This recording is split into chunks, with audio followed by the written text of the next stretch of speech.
When the prequels came out, fans were surprised to see that gone were the exhilarating moments of swashbuckling adventure shared amongst a trio of friends, only to be replaced by monotonous Senate scenes, intricate political storylines, and an abundance of exposition featuring people sitting on couches. Not only that, but the extensive use of CGI and green screen often resulted in a disconnect between the actors and their surroundings. They shot the characters running around on the blue screen, interacting, reacting to threats that were not there, diminishing the immersive quality of the storytelling versus the organic charm of the practical effects that made the original Star Wars films so endearing. So when Disney took over the franchise, they were quick to say all the right things, letting fans know that they were planning to make a film that more closely resembled the Star Wars we knew and loved. Unfortunately, once we all saw The Force Awakens, we realized that they took this approach rather literally. And instead of giving us an original story that contained all of the elements that made A New Hope so great, they just gave us a carbon copy of it, devoid of any of the magic of the original. I got him!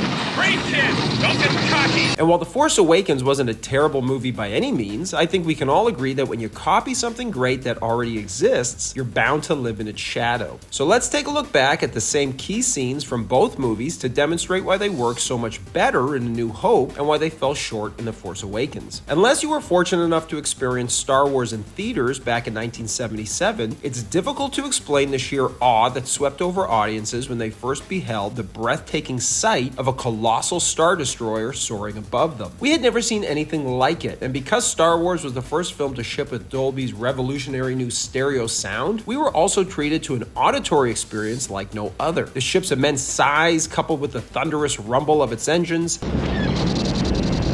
sent shivers down our spines. Turn it up!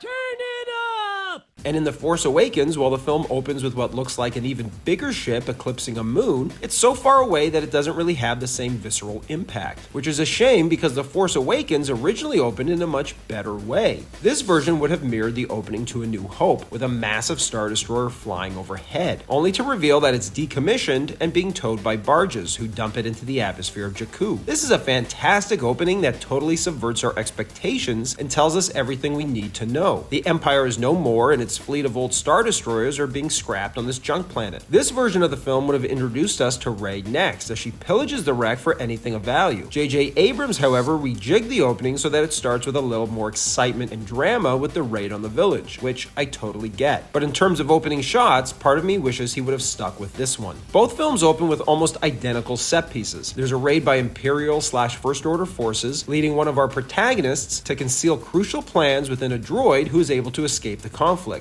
And while The Force Awakens does have its own version of a Death Star in Starkiller Base, the plans Poe hides in BB-8 are not plans to that base, but rather a map leading to Luke Skywalker. There is a considerable difference, though, in the significance of retrieving the Death Star plans versus the map to Luke. The Death Star is the Empire's new superweapon capable of obliterating entire planets. For the rebels, possessing information revealing the Death Star's weaknesses is vital to their survival and their chances of thwarting the Empire's tyranny. Oh, it's beautiful. The stakes are insanely high, creating a thrilling narrative. In The Force Awakens, however, Luke has exiled himself on an unknown planet and doesn't want to be found. He poses absolutely no immediate threat to the First Order, and the Resistance are able to destroy Starkiller Base without him, reducing his importance to the narrative and making this plot device somewhat hollow and just there to set up a sequel. We also meet both films' primary protagonists stuck on a planet covered in sand. Rey is a scavenger who loots scrapped Imperial ships for anything of value. She lives alone, and we learn that she was abandoned here by her family as a child, who she patiently waits for to return. She meets BB-8, who is waiting for his friend Poe to return too. She takes pity on him, and after meeting Finn, decides to help get BB-8 back to the Resistance base. That's really about it for character motivation and background. In contrast, Luke finds himself trapped in a mundane life, toiling away on a farm, yearning for something greater. His friends depart for the academy, leaving him behind, and when he expresses his desire to join them, his uncle sternly denies him. And while he also comes into possession of a droid that the villains are desperately after, unlike BB-8, R2-D2 projects a hologram of a beautiful princess begging for help, stirring Luke's soul.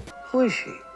She's beautiful. Furthermore, through his newfound friend Obi-Wan Kenobi, Luke discovers that his father was not only an exceptional star pilot, but also a revered Jedi warrior. This revelation deepens Luke's melancholy as he yearns for adventure, but recognizes his uncle's reliance on him for the upcoming harvest, causing him to decline Kenobi's offer to aid in returning the droid. Only after the devastating loss of his aunt and uncle does Luke find the determination to deliver the R2 unit to the rebellion. In contrast, Rey's introduction, while intriguing, lacks the same level of personal longing and underlying emotional complexity, creating a weaker character and connection to her from the audience. Before the awe-inspiring might of the Death Star was revealed, its looming threat was wielded as leverage to force Leia into disclosing the whereabouts of the hidden rebel base. The prospect of unleashing its destructive power upon Leia's beloved home planet of Alderaan served as a harrowing incentive, illustrating the ruthless determination of the Empire to achieve its goals. Then when Leia revealed the location of the base on Tatooine and Tarkin went back on his word and destroyed Alderaan anyway, You may fire when ready. What?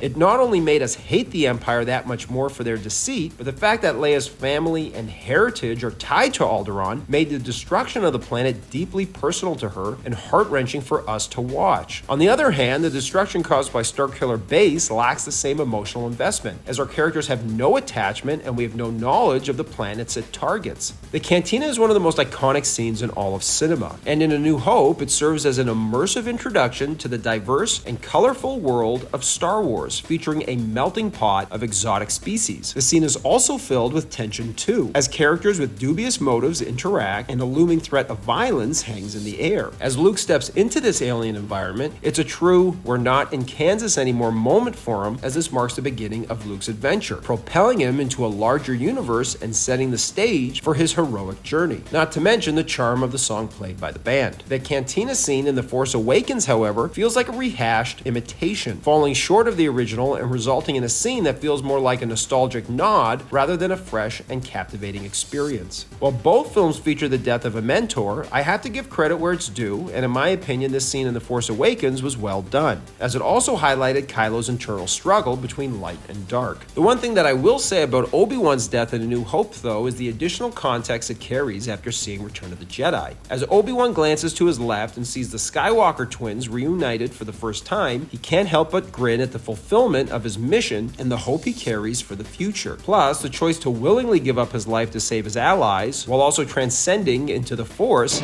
Run, Luke, run.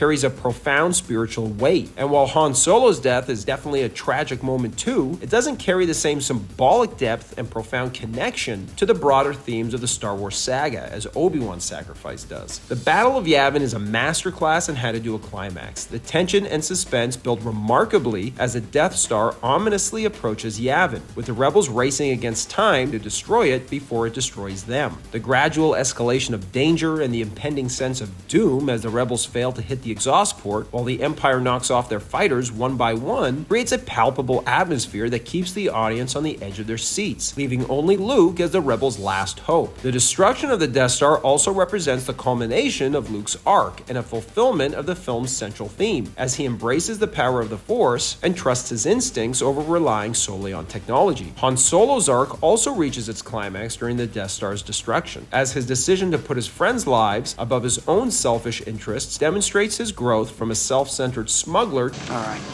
Well, take care of yourself, Han. I guess that's what you're best at, isn't it?